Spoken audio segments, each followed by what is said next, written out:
여호와의 말씀이 내게 임하여 이르시되 인자야, 너는 이스라엘 산을 향하여 그들에게 예언하여 이르기를 이스라엘 산들아, 주 여호와의 말씀을 들으라. 주 여호와께서 산과 언덕과 시내와 골짜기를 향하여 이같이 말씀하시기를 나 곧 내가 칼이 너희에게 임하게 하여 너희 산당을 멸하리니 너희 제단들이 황폐하고 분향 제단들이 깨뜨려질 것이며 너희가 죽임을 당하여 너희 우상 앞에 엎드러지게 할 것이라. 이스라엘 자손의 시체를 그 우상 앞에 두며 너희 해골을 너희 제단 사방에 흩으리라. 내가 너희가 거주하는 모든 성읍이 사막이 되게 하며 산당을 황폐하게 하리니 이는 너희 제단이 깨어지고 황폐하며 너희 우상들이 깨어져 없어지며 너희 분향 제단들이 찍히며 너희가 만든 것이 폐하여지며 또 너희가 죽임을 당하여 엎드러지게 하여 내가 여호와인 줄을 너희가 알게 하려 함이라. 그러나 너희가 여러 나라에 흩어질 때에 내가 너희 중에서 칼을 피하여 이방인들 중에 살아남은 자가 있게 할지라.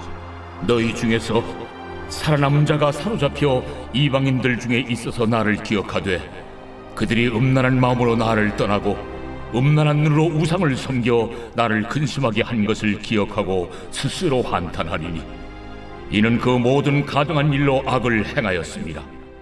그때야 그들이 나를 여호와인 줄 알리라. 내가 이런 재앙을 그들에게 내리겠다 한 말이 헛되지 아니하니라. 너는 손뼉을 치고 발을 구리며 말할지어다. 오라, 이스라엘 족속이 모든 가증한 악을 행함으로 마침내 칼과 기근과 전염병에 망하되 먼 데 있는 자는 전염병에 죽고 가까운 데 있는 자는 칼에 엎드려지고 남아있어 에워싸인 자는 기근에 죽으리라.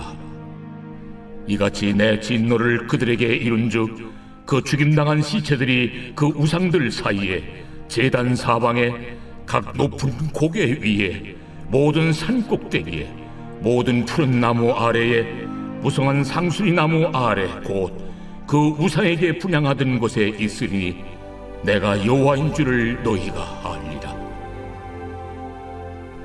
내가 내 손을 그들의 위에 펴서 그가 사는 온 땅 곧 광야에서부터 디볼라까지 황량하고 황폐하게 하리니 내가 여호와인 줄을 그들이 알리라. 오늘 말씀은 무능한 우상을 섬긴 처참한 결과라는 제목으로 말씀을 전하겠습니다.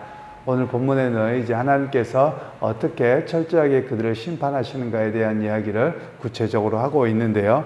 먼저는 오늘 본문에는 하나님의 임재와 또 함께 하심을 상징하는 곳이 예루살렘입니다.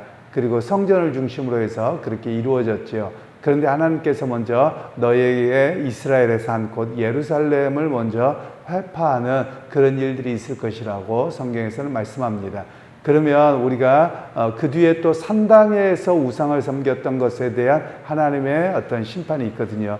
그러면 우리가 당시의 종교적인 모습을 좀 이해할 필요가 있겠습니다. 예수님 당시나 또는 그 이전의 구약 시대에도 우리와 같이 매일 뭐라고 할까요? 성전 중심의 예배는 아니었습니다. 왜냐하면 성전에는 1년에 한 번 남자가 1년에 3번 올라가면 되는 것이었고요.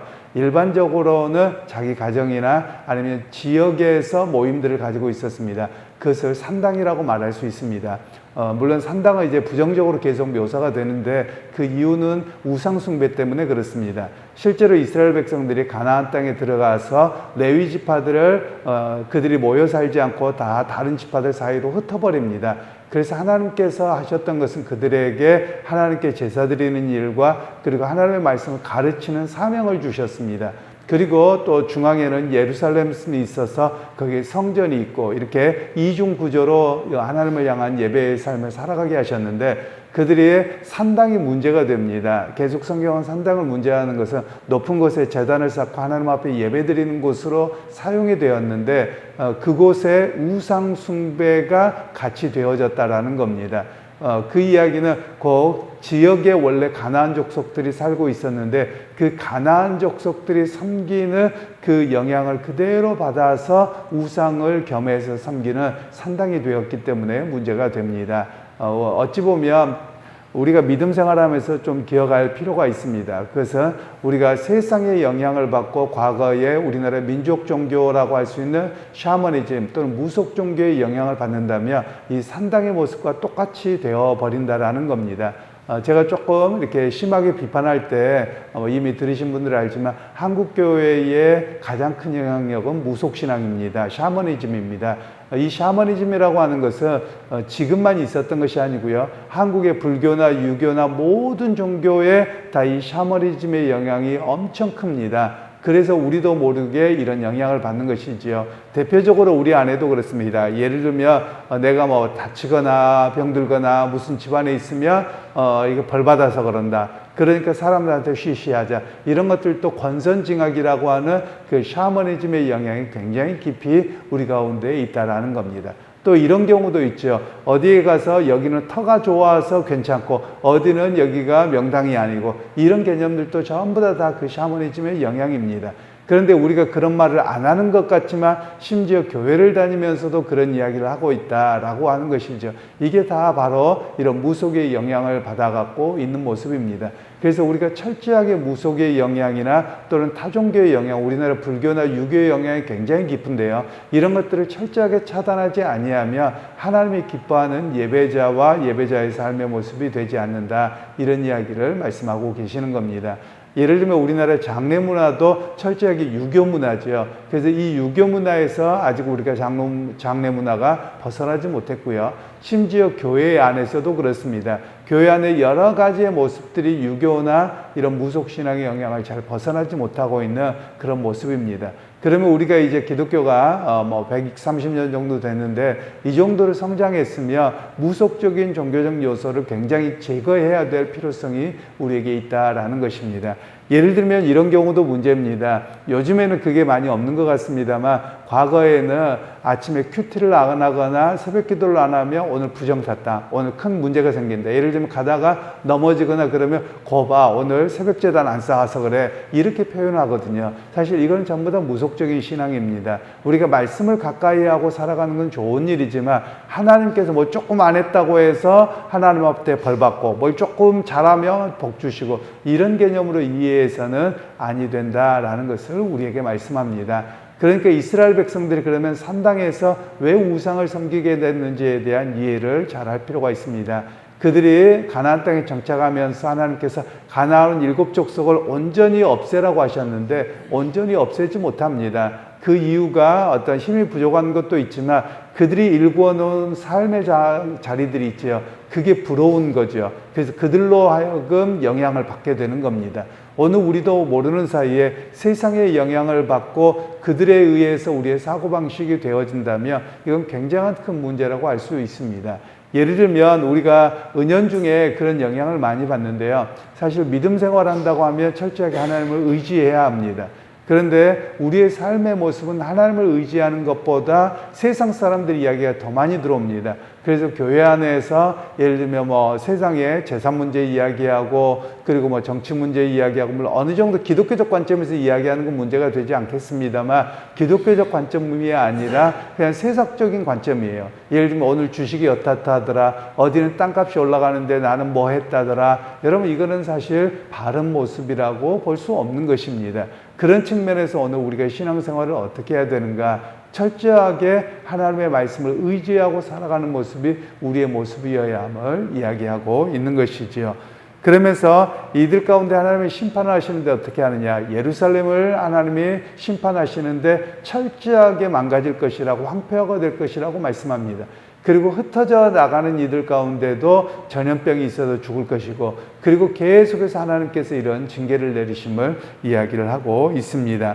그러면서 하나님의 그 심판은 어떻게 되느냐? 전염병과 기근까지 이야기합니다. 그러면 이거는 누구는 이렇게 심판을 당하고 누구는 피하고 이런 상황이 안 되는 거예요. 완전히 하나님께서 전체적으로 그런 심판이 있다라는 겁니다.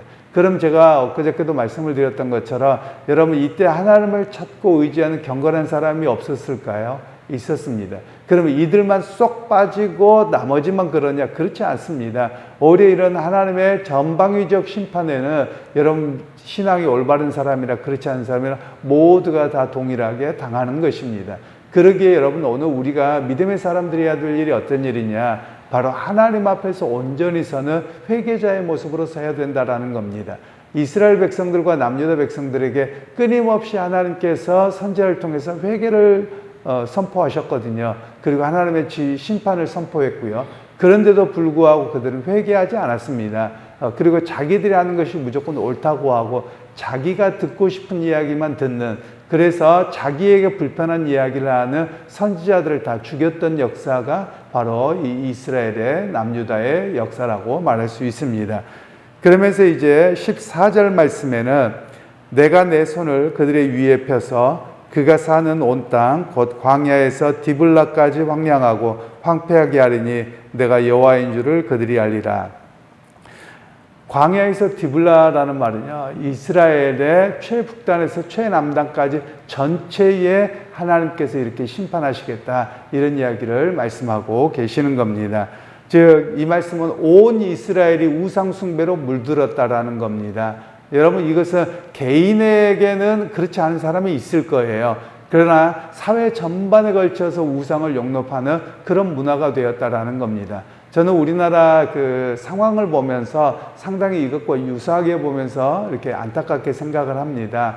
제자 훈련할 때는 자주 말씀을 드렸었던 내용들인데, 우리나라에 보면 지역마다 여러 축제들이 있습니다. 그런데 그 축제들이 있는 것까지는 좋다고 하십시다. 그런데 그 축제 내용을 보면 항상 귀신을 섬기는 게 있고요. 그리고 그곳마다 가는 곳마다 뭐를 합니까? 뭐 타로점이다 뭐다 이런 것들을 통해서 그것이 마치 문화인냐. 또 요즘 젊은 사람들이 뭐 타로점을 한다, 또는 뭐 이렇게 별자리를 보고 운세를 맞춘다, 이런 일들을 너무 많이 하거든요. 예전에는 우리가 그 신문을 보면서 그것도 하지 말라 그랬습니다. 오늘의 운세도 하지 말고요. 어르신들은 아시겠습니다만 혼자서 오늘의 운세를 띈다고 하면 화투를 가지고서 뭐 어떻게 하면 오늘의 운세가 어떻다더라 뭐 이런 걸 하셨거든요. 이런 것도 하지 말라는 겁니다.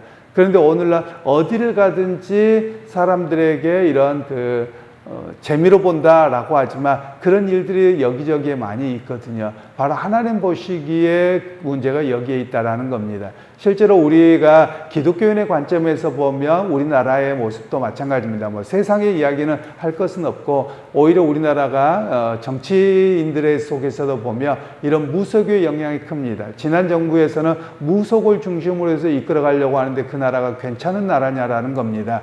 오히려 기독교인의 관점에서는 그 사람은 정치적으로 어떤 당이냐 이걸 보는 것이 아니라 과연 나라의 지도자들 될 만한 사람들이 무속을 중심으로 해서 이끌어가려고 하는데 그 정부가 옳은 정부냐, 오히려 기독교인들은 그렇게 그것이 옳다고 해서는 아니 됩니다.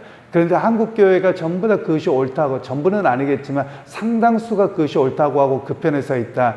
여러분, 이것은 한국교회가 그만큼 우상숭배가 심한 일이고 하나님의 심판을 불러오는 일이라는 것을 우리가 깨달아야만 합니다. 그래서 여러분, 어떤 정치적인 어떤 입장에서가 우리가 판단할 것이 아니라 과연 하나님의 말씀의 기준에서 볼 때 이 나라가 어떻게 되어갈 것인가, 이것을 우리가 좀 볼 수 있는 그런 우리의 시각도 필요함을 이야기합니다. 결국 우상을 섬길 때, 또 우상을 그냥 편만하게 깔리도록 그대로 놓아둘 때 하나님의 심판이 얼마나 무서운가를 우리는 이스라엘과 유다의 모습에서 보았습니다. 그렇다면 여러분, 우리나라가 기독교 국가는 아닙니다만 그래도 기독교인들이 많다면 여러분, 우상이 활개치고 무속이 활개치고 여러분 이렇게 놓아두어서는 아니 된다라는 말입니다. 심지어 뭐 그런 이야기도 있곤 하지 않습니까? 뭐 이렇게 교회를 다니는 분들도 정치를 하거나 또는 자기의 뭐 자녀들이 뭐 대학을 가거나 어디를 갈 때 무속을 찾는다고 이야기를 하잖아요. 그래서 심지어 어떻게까지 이야기하냐면 무속인들이 교회 다닌다고 하는 사람들이 자기를 찾아오는데 30% 정도 된다, 이런 이야기를 합니다. 여러분, 이런 이야기가 과연 가당치나 합니까? 여러분, 그런 측면에서 오늘 교회가 얼마나 하나님 보시기에 처참하게 무너졌는가. 겉에 껍데기는 굉장히 화려하고 괜찮은 것처럼 보이지만 내용적으로는 얼마나 그러한가, 우리가 우리 자신을 살필 필요가 있음을 이야기합니다. 여러분, 북이스라엘과 남유다의 멸망했던 가장 큰 지표는 그겁니다. 하나님의 심판은 우상숭배입니다. 그리고 우상을 용납하고 그 영향 가운데 깊이 받았던 것이 하나님의 심판을 불러오는 가장 큰 이유거든요. 그러면 여러분, 사람들이 왜 우상을 섬깁니까? 우상을 섬기는 이유는 다른 데 있지 않습니다. 자기의 배불림에 있거든요. 자기의 미래에 대한 두려움이거든요. 그래서 이 우상을 찾게 됩니다.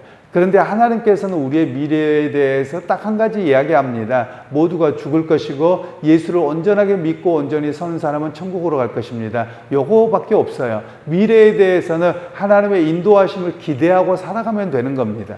그런데 사람들은 미래에 대한 불확실성 또는 내가 잘 먹고 잘 살기 위한 그 욕망, 이게 항상 넘쳐나거든요.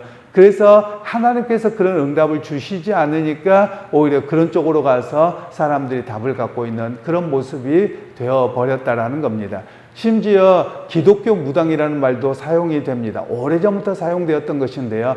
교회 안에 기도를 좀 하신다고 하는 분들이 무당과 똑같은 일들을 하는 겁니다. 그래서 뭐 미래에 대해서 이야기를 하고 뭘 하면 안 된다고 하고 이런 이야기를 하는 것은 사실 얼마나 우리 교회조차도 이런 우상에 깊이 영향을 받고 있는가 우리가 기억할 필요가 있습니다. 그래서 여러분 오늘 우리가 철저하게 기도해야 될 것은 하나님 이 나라에 또 우리 주변에 우상 사신이 타파되게 하시고 그곳으로부터 영향받지 않는 순수한 하나님의 말씀을 따른 신앙인의 모습으로 서게 하옵소서. 여러분 이런 결단 속에서 살아가시기는 그런 오늘 또 승리하는 우리 모두가 되시기를 주님의 이름으로 축원합니다. 하나님 오늘 또 이스라엘과 남유다에 대한 철저한 하나님의 전방위적 심판의 이야기를 들었습니다. 하나님 그 이유가 제단과 산당에서 행해지는 우상 숭배의 모습 때문이었음을 보았습니다. 하나님 오늘 또 우리에게 은혜 주셔서 우리 안에 은연중에 우리도 모르는 사이에 문화라는 이름으로 또는 우리 한국이 그동안 해왔다는 그런 이유로 인해서 우상 사신이 깊이 들어와 있습니다. 하나님 우리가 말씀으로 돌아가게 하시고 또한 우상이 편만하게 깔리지 아니하도록 깨어 있으며 또한 그것들을 멀리할 수 있는 교회와 또 우리 한국 사회가 되게 하옵소서. 예수님의 이름으로 기도하옵나이다. 아멘.